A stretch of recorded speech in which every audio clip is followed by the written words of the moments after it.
Rezultatet konkrete të policisë së shtetit për luftën ndaj kriminalitetit, uljen e numrit të vrasjeve, uljen e numrit të aksidenteve dhe goditjen e korrupsionit dhe krimit organizuar, i kanë prishur humorin jo vetëm përfaqësuesve të botës së krimit, por edhe përfaqësuesve të opozitës, të cilët, jo më larg se 4 muaj më parë, lanë trashëgimi fytyrën e policisë së shtetit se organizat partijake në shërbim të interesave dhe synimeve elektorale më shumë se sa në interes të qytetarëve.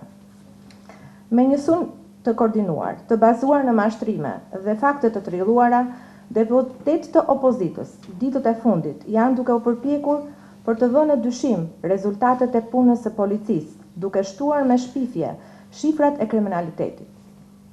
Sepse atë që bënin vetë deri tje, kujtojnë gabimisht se e bëjmë dhe ne sot. Ministria e Punëve të Brendshme e ndjen si detyrim ndaj qytetarëve transparencën dhe përkushtimin ndaj të vërtetës.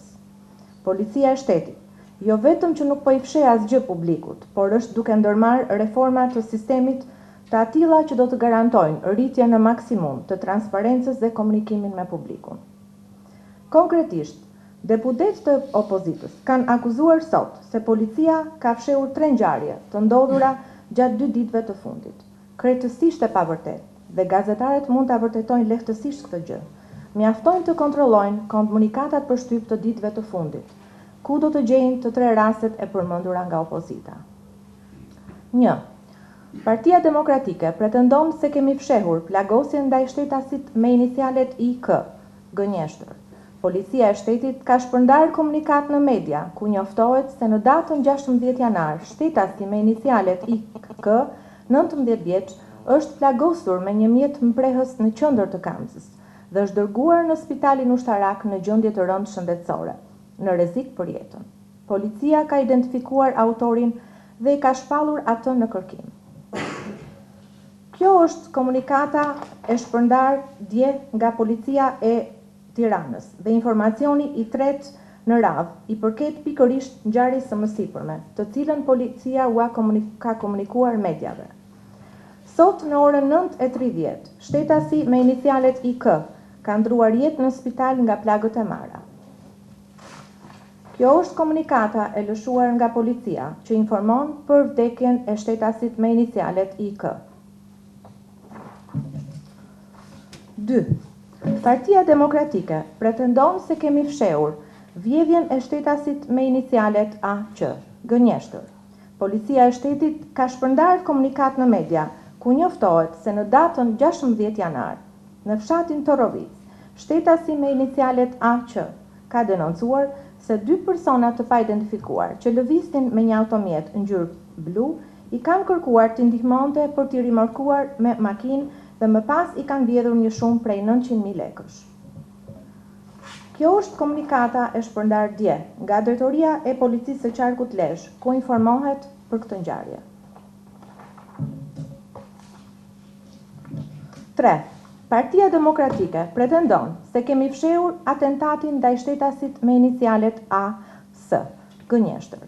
Policia e shtetit ka shpërndar komunikat në media, ku njoftohet se dje, rreth orës 21:30, në fush mëzes, është qelluar me armë zjarri në drejtim të punonjësit të policisë me inicialet AS, me detyrë agenti policisë gjyqësore, i cili ndodhet në spital jashtë rrezikut për jetën.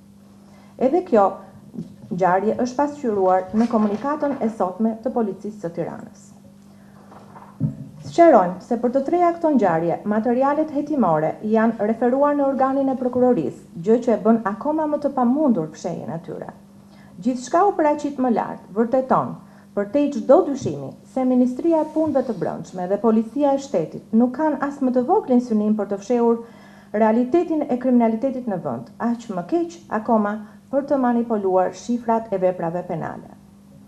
Synimi i vetëm i Ministrisë së Brendshme mbetet reformimi i vazhdueshëm i Policisë së Shtetit dhe rikthimi i saj në krye të detyrës, për t'u përgjigjur sa më mirë standardeve të shërbimit që kërkojnë qytetarët. Për të bërë sa më mirë detyrën institucionale në luftën kundër kriminalitetit të rrugës, korrupsionit dhe krimit të organizuar.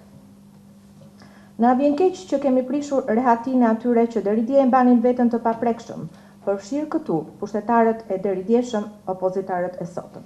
Dhe akoma më keq na vjen që nuk I ndihmojnë dot as sot dhe as në të ardhmen, sepse jemi të angazhuar së bashku me qytetarët për barazinë ndaj ligjit, drejtësinë dhe luftën pa kompromis ndaj krimit të organizuar dhe korrupsionit. Përfshirë këtu korrupsionin e fshehur pas rënojave të murit të pandushkueshmërish.